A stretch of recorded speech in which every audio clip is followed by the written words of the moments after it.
everyone, it's me again. Today we're going to talk about why I'm a scrapper.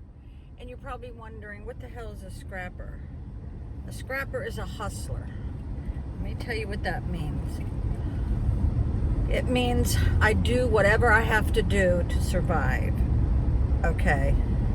And since I've been by myself since 2007, I have had to do things I never thought in my whole life I would ever even dream of. But when you're in certain circumstances, certain situations, you'd be surprised what you would have to do in order to survive. Okay? A lot of things I probably should never reveal. A lot of things, but that's between me and the Lord, right? Not the law. Between me and the Lord, okay? But He knows what I've been through, and I've been through absolute frickin' hell. Any of my close friends knows what I'm talking about. I'm gonna have to take an aspirin. Let me see if I can find one. Okay. Yeah, here we go. All right. When I uprooted my whole family and moved to Satellite Beach, I got my real estate license. And when you work in a real estate office, there are times where you can make extra money in between listings and sellings. And I listed 2 and sold 2 in 1 month. I made my broker mad. He never saw that before. Wait a second.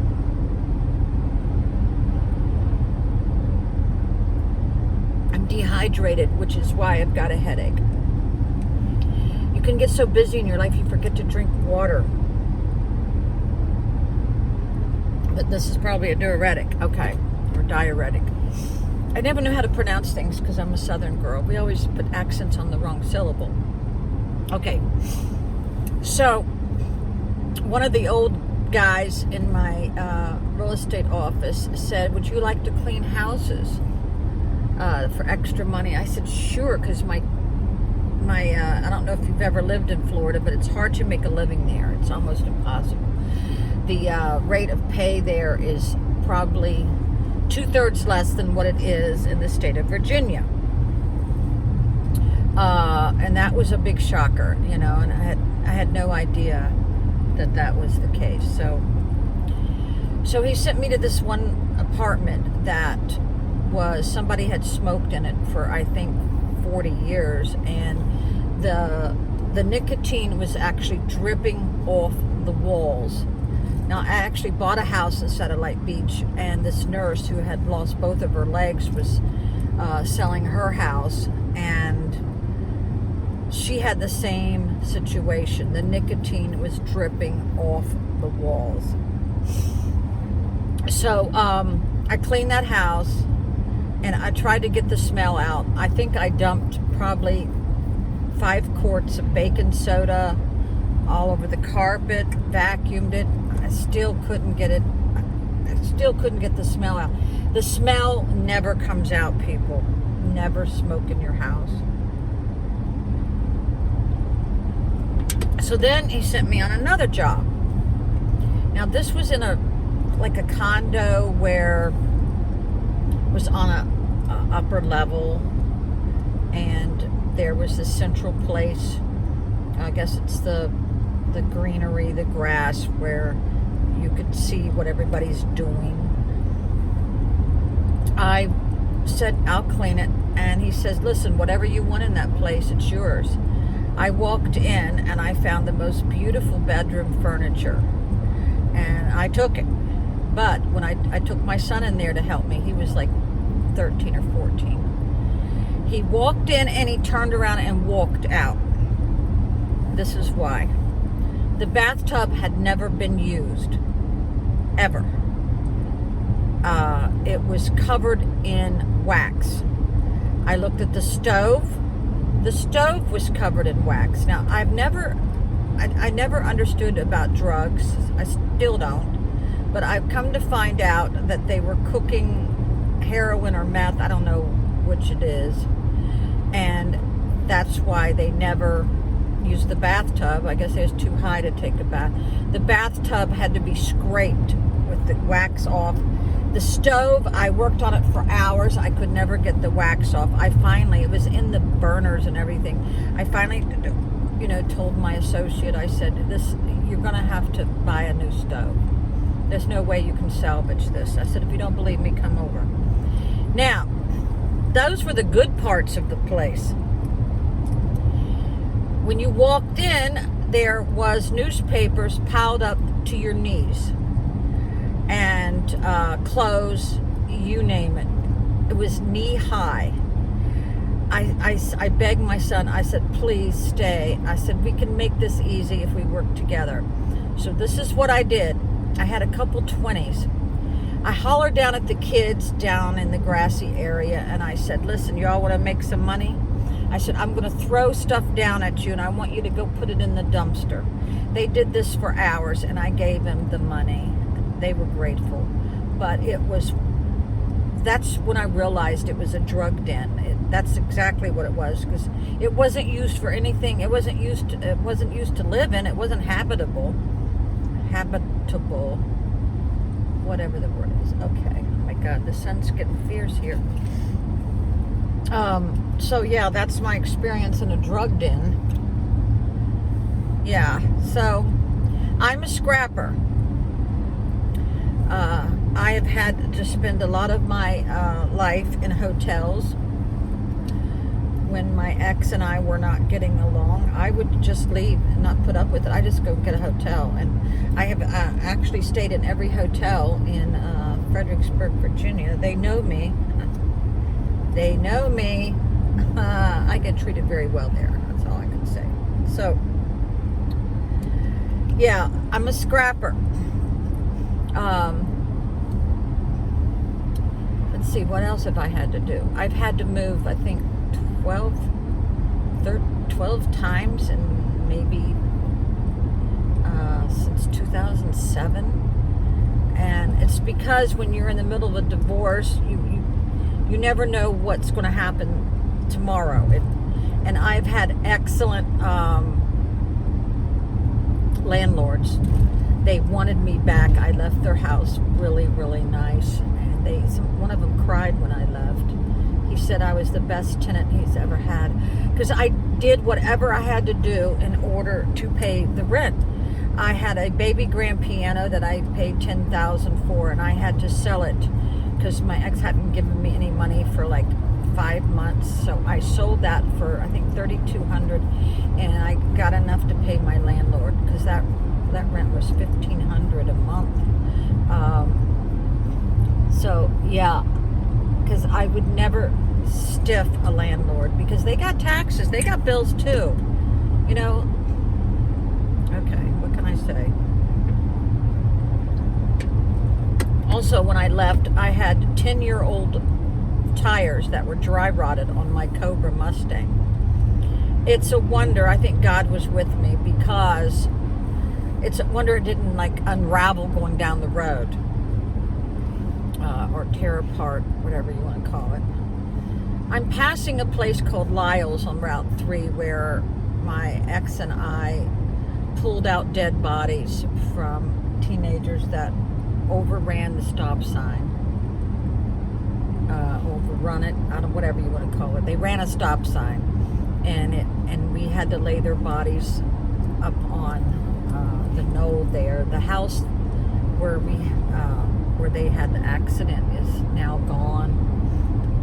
It's around the only curve in Lyle's. But that's when I realized just how precious life is. You never know when a family member is going to be taken away from you. That's why no matter what, I always tell my children I love them. I tell my friends that I love you. Someone recently died in town that was not that old. I'll tell you what, a lot of 50-year-old people are just dropping like flies.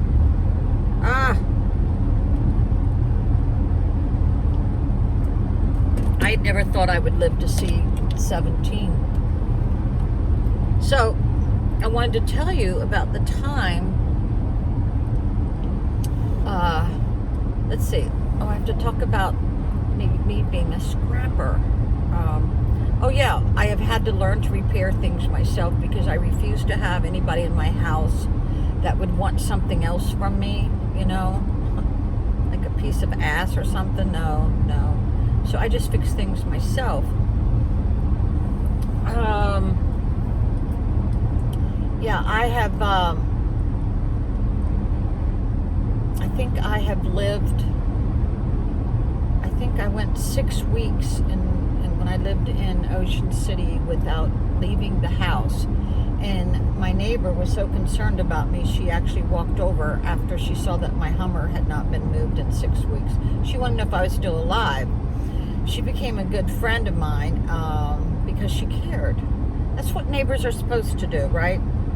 So this is how I never left the house in 6 weeks. I was in a lot of pain because this was before my back surgery when I had a spinal fusion. I ate everything that was in the house, and it got down to the sardines. Actually, sardines are really good for you, and I ate everything in my cabinet, and that was fine.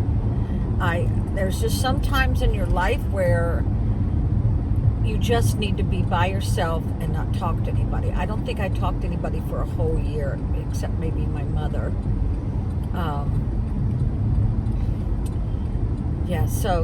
I lived off sardines for a while. I also lost, that's when I lost 40 pounds. If you think I looked good, no, I didn't. I looked deathly. I looked like death warmed over. All my hair fell out. And my hair was way past my breasts. My hair was all over the carpet. The carpet was beige. It turned dark brown from my hair. I thought an Amazon plant was supposed to come into where the Levi factory was, but evidently it's not. Okay. So, now I forgot what the hell I was talking about. Oh, jeez. I don't know. Yeah, my friend came to check on me. I used to love to go shopping. Now I dread it. I dread going shopping because it hurts. It hurts to walk around now, especially if it's on hard concrete. Like if I'm in Walmart, I can only last maybe 15 minutes. It's not good. So I am now in the town of Warsaw. A lot of the associates that I've worked with in Colonial Beach now work in Warsaw and Tappahannock. There's a lot of good restaurants now. I see a Tap House and Relish. Never heard those before. Never heard about them. Now there's the Verizon building. Now this place on the left in Warsaw used to be Northern Neck Electric. I have no idea what it is now. Maybe it still is. I surely miss my mother so bad. My father was very soft-spoken, and I really got close to my mother towards the end. And I can tell you one thing. These children who are mean to their parents, they're going to have a lot of guilt. A lot of guilt when that time comes. And my sister and I used to meet in Warsaw and Tappahannock all the time to get our nails done, and we would go to the Daily and go in there and get like a chicken salad sandwich.